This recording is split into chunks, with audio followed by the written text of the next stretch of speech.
তখন শ্রী স্বর্গদূত মরিয়মকে অভয় দিয়ে বললেন যে মরিয়ম, তুমি ঈশ্বরের অনুগ্রহ লাভ করেছ,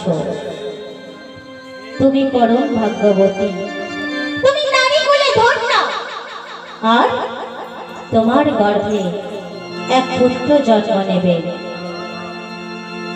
তার নাম রাখবে, মামা আমি বলবো না কি নাম রাখবে, আপনাদের বলতে হবে। কি নাম রাখবে?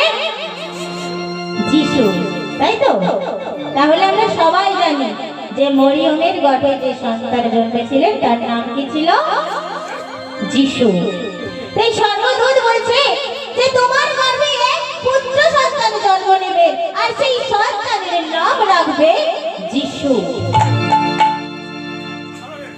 তাহলে বলছে তোমার গর্ভের সন্তানের নাম রাখা হবে যিশু, আর সেই যিশু ঈশ্বরের পুত্র বলে পরিচিত হবে।